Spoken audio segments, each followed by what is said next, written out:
Nadia Saputri sebagai keluarga dari pasien Ibu Rita. Hai, saya Dini Soyani sebagai pasien Ibu Rita. Halo, saya Iqbal Fidiati sebagai ahli gizi. Halo, saya Dina Nabila sebagai psikolog. Halo, saya Munayati Silmi sebagai fisioterapis. Halo, saya Resya Devtaura sebagai apoteker. Halo, saya Fauzia Wahyuni sebagai administrasi klinik. Hai, saya Nurul Fadila Azhara sebagai staf pendukung medis. Halo, aku Nazar Safa Salsabila sebagai kepala poliklinik. Halo, saya Arifah Nadia sebagai resepsionis. Halo, saya Dwi Putra Prilia sebagai resepsionis. Halo, aku Adi Halimia Harahap sebagai penonton. Kami dari kelompok 1 Bioetika Gizi Klinik mengucapkan selamat bekerja.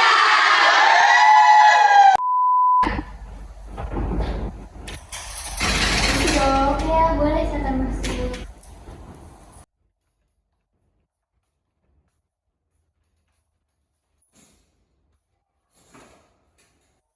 Oke, makasih udah kumpul di sini rekan-rekan. Jadi habis ini kita bakal membahas terkait dengan penyakit dari seorang pasien itu mengalami diabetes dan penyakit ginjal kronis. Tapi mungkin kita tunggu dulu anak pasien yang akan. Isi dok.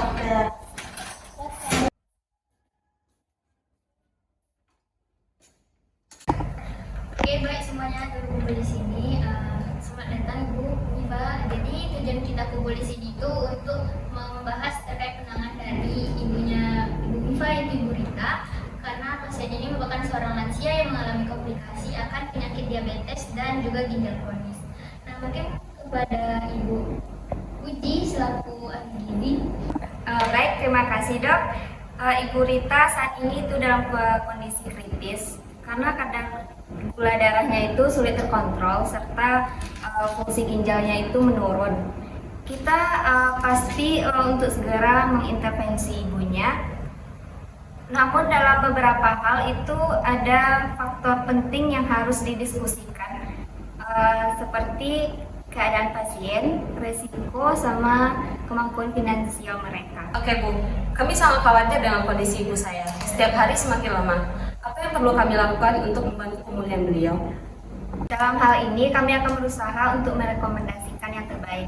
Namun ada dilema biotika yang harus kita diskusikan bersama seperti keputusan pasien, resiko, dan jangka panjang dari intervensi ini. Saya setuju, ada beberapa pertimbangan yang harus diperhatikan dalam kondisi psikologis Bu Rita ini sendiri. Seperti apakah beliau ini bisa membuat keputusannya sendiri atas perawatannya atau bagaimana mungkin kondisi mentalnya saat ini. Dari sisi fisioterapisnya, kami perlu melihat intervensi nutrisi yang akan diberikan karena kami akan menyelaraskan bentuk apa perawatan yang akan kami berikan kepada pasien agar menghasilkan kondisi yang lebih baik.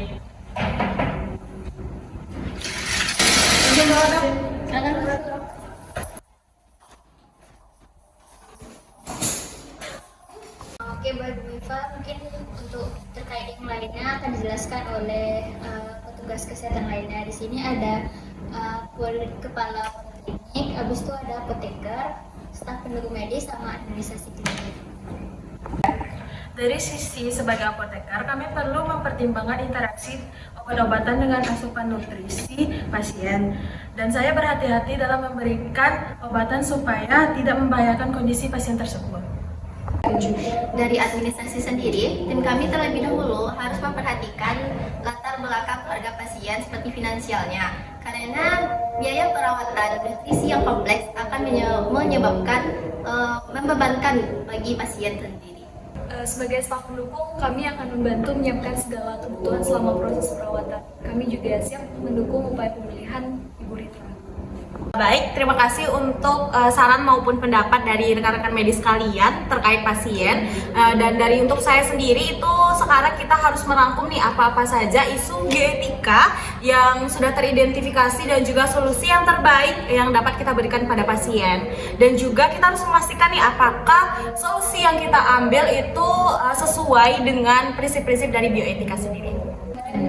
Diva, mungkin Ibu sudah mendengar sedikit dari sudut pandang beberapa tenaga kesehatan. Mungkin dari kami bakal lebih diskusi lagi lebih lanjut lagi gimana perawatan yang bakal kami berikan kepada kita. Mungkin itu dari kami yang bisa kami sampaikan. Oke, dok. Terima kasih.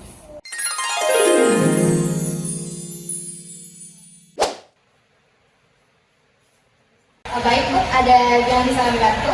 Ya Bu, kami mau bertemu dengan dokter Rani.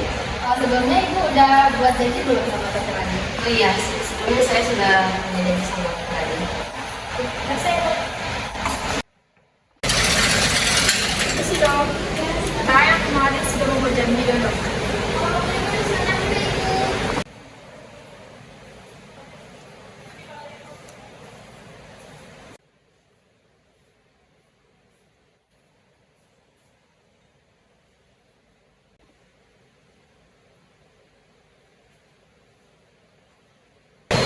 Oke, sampai situ.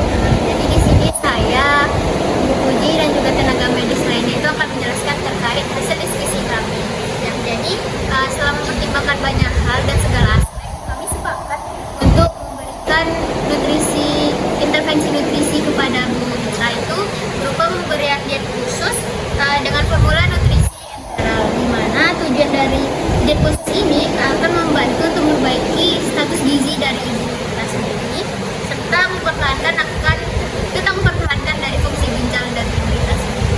Nah, tapi dari setiap yang akan diberikan tentu ada plus minusnya gitu. Nah, jadi kami juga mempertimbangkan gimana sih dari keinginan ibunya sendiri serta keluarga dan juga serta dampak dari finansial dari keluarga. Kasih sebagai dokter, kami menyetujui dan menerima semua rencana ini. Meskipun kami menyadari bahwa biaya perawatan yang cukup tinggi dan kami bakal berupaya semaksimal mungkin untuk penyembuhan ibu saya. Saya berterima kasih kepada dokter dan tim medis lainnya yang telah bekerja keras untuk memberikan pengobatan yang terbaik untuk saya. Saya bersedia mematuhi saran yang diberikan, meskipun saya khawatir dengan efek samping yang diberikan kepada kesehatan saya selanjutnya. Tapi semoga perawatan yang diberikan dapat membantu pemulihan dan pengobatan penyakit saya ini. Terima kasih, Dok. Kami akan memantau perkembangan ibu Rita dengan seksama. Kami juga bekerja sama dengan psikologi dan fisioterapi dalam perkembangan kondisi ini. Ayo kita bersama-sama bersama Rita Dan tentunya dari kami akan memberikan hasil yang terbaik atau perjuangan yang terbaik tersebut. Jadi pasti. Terima kasih, Dok. Pelajaran yang dapat kita ambil dari drama ini yaitu 1. Penanganan kasus gizi yang kompleks itu butuh pendekatan interdisipliner dan kolaboratif dari berbagai profesi kesehatan. Yang kedua, prinsip-prinsip bioetika seperti otonomi pasien, keadilan, benefisien, dan non-malefisien harus menjadi pertimbangan utama dalam pengambilan keputusan. Yang ketiga, komunikasi yang efektif dan pengambilan keputusan bersama antara tim kesehatan, pasien, dan keluarga sangat penting untuk mencapai kesepakatan terbaik. Nah, yang keempat, aspek psikologis, rehabilitasi, farmasi, dan administrasi juga harus diintegrasikan dalam perencanaan perawatan gizi. Yang kelima dan sekaligus yang terakhir, monitoring yang ketat dan evaluasi berkala itu perlu banget untuk memastikan efektivitas dari intervensi dan minimalkan resiko.